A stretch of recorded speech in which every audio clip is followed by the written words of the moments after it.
اس کے بعد عثمان بن عفان کا زمانہ آیا. عثمان بن عفان کے زمانے میں یہ سسٹم اتنا مضبوط نہیں تھا جو عمر بن خطاب کے زمانے میں تھا. اب ریزلٹس آپ دیکھتے ہیں کیا ہوا. اب علی بن ابی طالب کا زمانہ آیا, انہوں نے بھی اساس میں کام کیا, وہ بھی گشت میں نکلتے تھے, کرتے تھے, لیکن حالات ان کے زمانے میں قابو سے باہر تھے.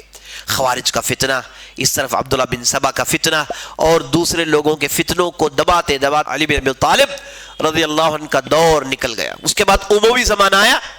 اموی زمانے میں تو اسے باقاعدہ پروموٹ کیا گیا, اور اس کے ذریعے سے پوری سلطنت ان کی بڑی مضبوط رہی. 130 سال ان کی حکومت تھی. یاد رکھ لیجیے اس کے پیچھے یہ سسٹم تھا. اور عباسی زمانہ تو تھا ہی بہت اس کے لیے مشہور. خاص طور پر ابو جعفر المنصور کے بارے میں آتا ہے کہ اگر میرے دہلیز میں 4 لوگ نہ ہو تو میری حکومت گر جائے گی. یعنی میری پوری حکومت کے ارکان 4 ہیں, میری پوری حکومت کے پلرز 4 ہیں. کہتے ہیں قاضی ہے نا, یہ میری حکومت کا سب سے پہلا پلر ہے. اس لیے جہاں کہیں بھی جائیے آپ اسلامی سلطنت میں, آپ کو قاضی ضرور ملے گا لوگوں کے معاملات کے فیصلے سنانے کے لیے. بہت ضروری ہے.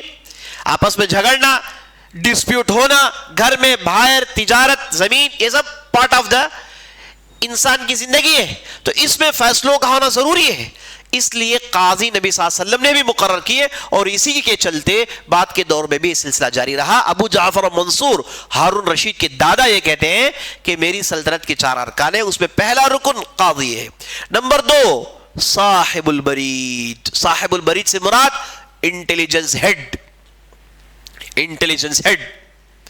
اس کے بعد کہتے ہیں نمبر 3 صاحب خراج. صاحب خراج یعنی فائنانس منسٹر.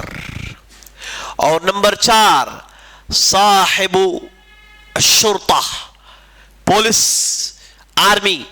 کہتے ہیں کہ 4 کے بغیر میری سلطنت کے ارکان پورے نہیں ہوتے. اور ان کے ہارون رشید پر بھی اس میں بہت زبردست کام کیا. اور ان کے لڑکے تھے مامون, جن کے بارے میں آتا ہے کہ ان کے پاس صرف بوڑھی عورتیں جو ان کے لیے کام کرتی تھی, اس بابت ان کی اس ڈپارٹمنٹ میں جو بوڑھی عورتیں جو کام کرتی تھی ان کی تعداد 1800 کی تھی. ان کی تعداد 1800 کی تھی, صرف بوڑھی عورتیں. اب اس کے بعد ان کے پاس جو پرماننٹ جو ان کے سٹاف ہے, نوجوان مرد جو ہے نا, وہ تو اس حساب میں لگائی. صرف بوڑھی عورتیں 1800 تھی جو بازاروں میں, سڑکوں میں, لوگوں کے گھروں میں جاتے اور اخبارات جمع کرتے. اور الناصر ایک بہت بڑے عباسی خلیفہ آئے, ان کے زمانے میں یہاں تک کہہ دیا گیا کہ گھر میں اگر لوگ باپ بیٹوں کی گفتگو ہو رہی ہے تو اس کے بارے میں بھی خلیفے کو معلوم ہو جاتا ہے.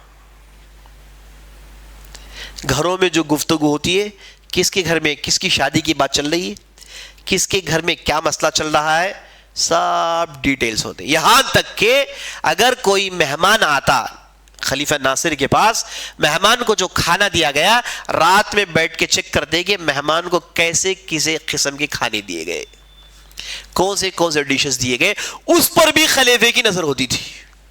نتیجہ کیا نکلا؟ نتیجہ یہ نکلا کہ جب تک یہ تھے کوئی دشمن حملہ نہیں کر سکا.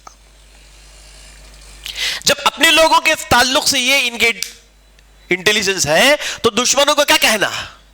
ان کی تو سائنس بھی ریکارڈ ہوتی تھی ان کے پاس. کہا جاتا ہے ان کے زمانے میں یہ ایک آدمی گیا ہندوستان سے سفر کر کے بغداد, اور بغداد کے سڑکوں میں جب وہ گھوم رہا تھا تو اس کی حرکتیں عجیب و غریب تھی, تو اس آدمی کو اٹھا لیا گیا. وہ گھبرایا تھا تو اسے اٹھا لیا گیا. اس کے اندر پولیس والے نے جب اسے پوچھا کہ بھائی تم بغداد میں کیا کر رہے ہو, تو پولیس والے نے اس نے ہندوستان سے نکلتے وقت کیا کھانے کھائے اور راستے میں کن کن جگہ پر رکا, پوری ڈیٹیلز دیتا ہے. وہ دے کر پوچھتا ہے کہ بھائی تم بغداد میں کیا کر رہے ہو, تمہارے بارے میں تو معلوم ہو گیا کہ تم ہندوستان کے فلاں علاقے کے ہو, اور تم نے ناشتے میں, دوپہر میں, رات میں یہ کھایا ہے, اور تم اتنے دنوں سے یہاں ان سٹیز میں گھوم کے اب پہنچے ہوئے ہو, تو بتاؤ کہ بغداد میں کیا تلاش کر رہے ہو.